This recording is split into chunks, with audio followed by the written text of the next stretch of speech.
Good morning! Quick coffee lang muna. Kailangan ko mag-rush papuntang Landers kasi kailangan ko magluto bago pumasok si ate sa school. Hi guys! I'm Majo, single mama vibe. Good morning!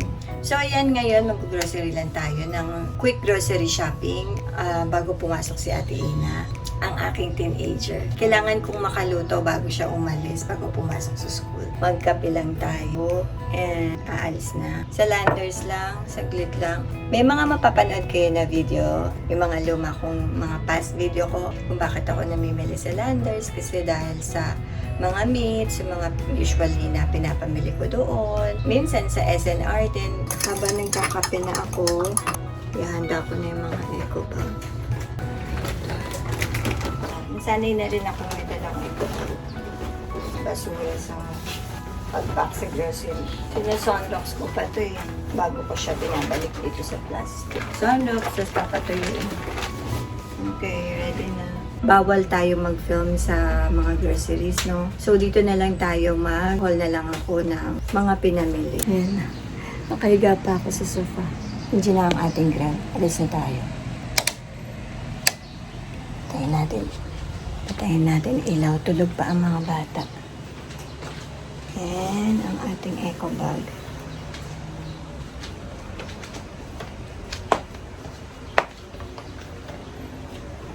Saglit lang tayo. Naka-jogging pants lang. Nandiyan na yung Grab. Wala pang tao. Ay, umuulan.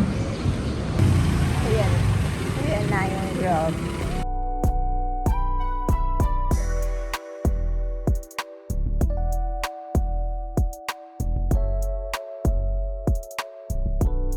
Ayan, papunta na tayo sa Landers. Mabilis ang grocery lang to.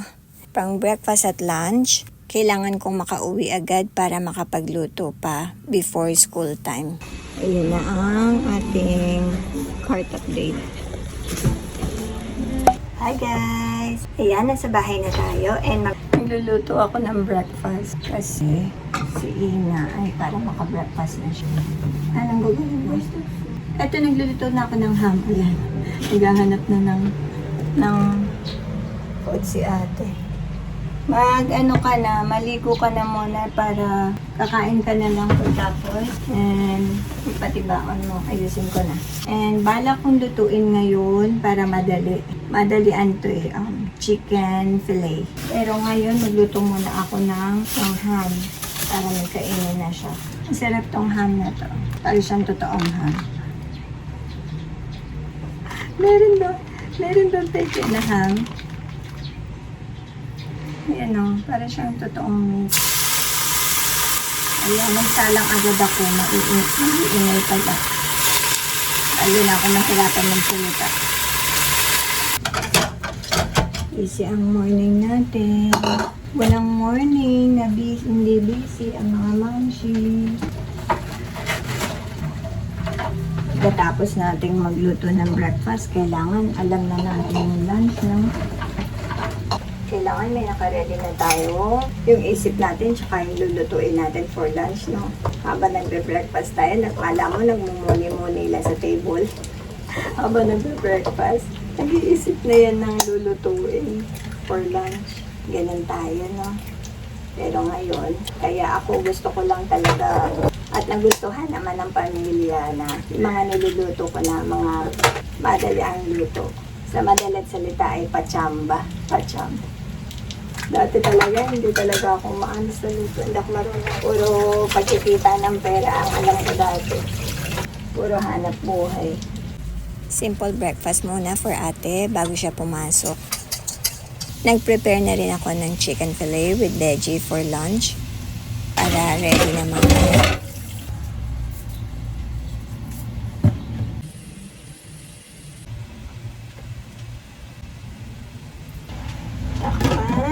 And hayaan natin maprito. And that's it. May lunch na tayo. Ipa-plancha na ang aking dalaga. Papasok na sa school. Si Pia kasi ay online. Yung sinasabi ko, ano sila eh, hiwalay sila. Ano, hiwalay. Blended sila. Ayan, ganyan ang lamesa. Medyo naayos ko na yan. Kanina mas magulo. Ito yung baon ni Ina. Ham and cheese with egg and mayo. Ate, tandaan mo, makalimutan. At saka yung water bottle na. Yung color mo, yung color. Ayan na si ate, nag-aayos na ng uniform habang niluluto ko pa yung lunch. Malamang hindi na niya matitikman yung chicken fillet, pero at least nakapag-breakfast na siya. Broken? Lumaki siguro yung pinto. Lumaki yung pinto? Bakit? Mag-aral mabuti, ha? Mag-ingat. Wala ka nilang kalimutan? Nakuha mo ba yung baon mo? Okay.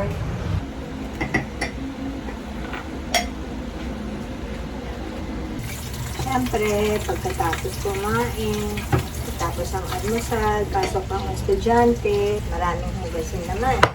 Ay, Pia, meron ditong ano pala, yung taho. Oo, dali, kainin mo. Tapos, we're going to eat soon ng chicken. Si Pia naman, yung bunso ko, ay online class. Reverse sila ni Ina. Pero may times naman na sabay sila sa physical. Kaya nakaka-save ako ng time na hindi maghatid sundo. Buti nga nagkasabay sila ng pasok ngayon eh. Dati talaga, sobrang pagod ko talaga. Parang maghapon yung ko, hatid sundo ko. Ilang balik. Meron akong hatid sundo sa umaga, meron akong hatid sundo sa hapon. Hindi ko pa pinapayagan yung teenager ko na pumasok siya mag-isa. Natatakot kasi ako sa teenager ko. Malaki kasi siyang bulas. May mga residential doon na nakatambay sa dadaanan. Baka mapagkamalang malaki na siya. Ba na ang panahon ngayon. Kailan test ako bago ko siya pinayagan na nakampante ako. Ayun. Ganun naman na siya.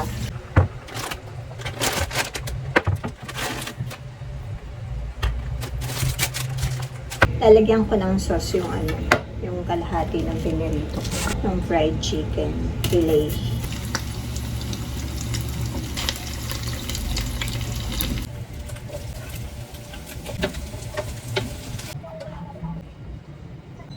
Ito ang pinakamadaling mga luto.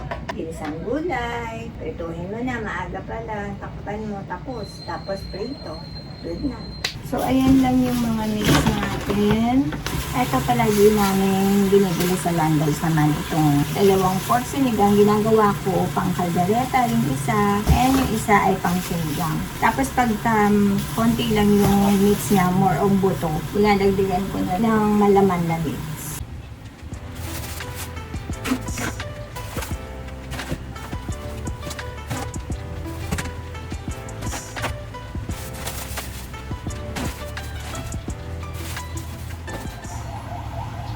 Diba? Wala na laman yung freezer. Kailangan na talaga ng restock. Lagi ako bumibili ng dalawang kamatis. Pinapreserve ko yung iba. Napakadali niya mabulok. Ito naman, ina-omelette ko. Pinapreserve ko din. Spinach, kamote tops. Puro mga preservation. Preserve. Pag may natira, preserve. Preserve din. Gulay. Ay, gulay. Prutas na gusto ni Pia. Konting prutas lang, nabubulok din. Kuryente. Ito naman din. Ito din, pang madaling luto. Sopas, macaroni, spaghetti. Mas gusto nila itong pang spaghetti kaysa sa mahahaba. Pasta noodles. Ang sarap mamili talaga pag umaga. Nagre-restock pa lang sila. Makita mo, punong-puno. Ang dami. Sarap mamili. Tomato paste. Pag nawawalan ng tomato sauce, pwede na to. Ang taho, gusto ng mga bata ni Ina Pia. And, eto ngayon, ang kinakain ko, Greek yogurt. Walang lasa to. Pinahaluan ko ng cereals. And yung iba, ayan lang. Sabon, pandaba, tissue, and 1 kilo rice, and tatlong egg. Ayan guys, kain tayo, ginisang gulay, and pritong chicken fillet. Kain tayo.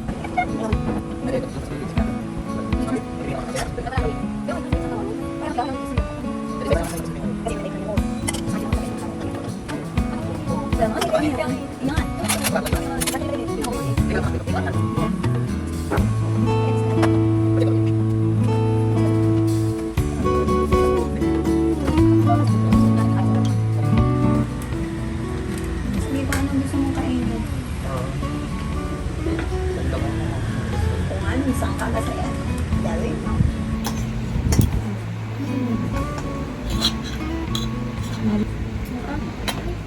Simpleng morning pero productive. Thank you so much for watching, guys. Don't forget to like, comment, and subscribe para maka-join pa tayo sa marami pa nating family moments. Kaya, simple life, big love, from Majo family to yours. Ang lakas ng ulan.